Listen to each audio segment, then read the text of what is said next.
All right, so this one says the future value of an investment after t years is given by f of t equals 120 times 1.126 to the $1,000. So it looks like we're investing $120,000 at 12.6% interest here, or something like that is what I would guess.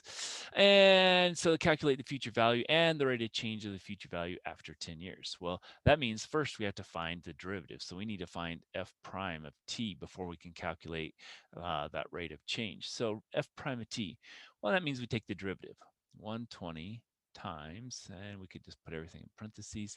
Now we'll take ln of b, which is 1.126 times 1.126 to the t. Okay, and then again, that's going to be our derivative. So then we can say, well, a is uh, f of 10 equals and f prime of 10 equals. Well, now we just plug in 10 to both of those equations. So 120 times 1.126 to the 10, that looks like $393.156,000. And f prime, as we plug into this, so 120 times ln of 1.126, and then times 1.126 to the 10.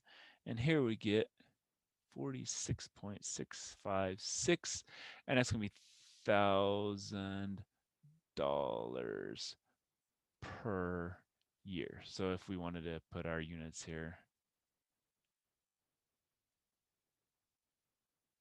that would be what we'd have. Okay, so that's part A. Part B says write the linearization of f after 10 years.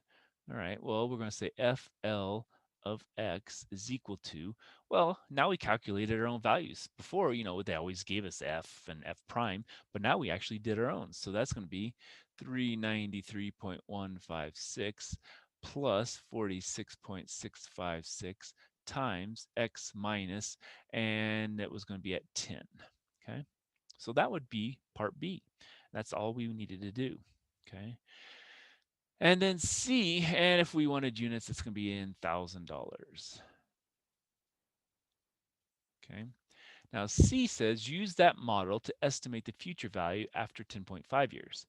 Well, FL of 10.5 is equal to 393.156 plus 46.656 times 10.5 minus 10. And so that's going to be, now we plug that in, 393.156 plus 46.656 times 0.5. And we get 3, well, there, what happened there? Where did that go?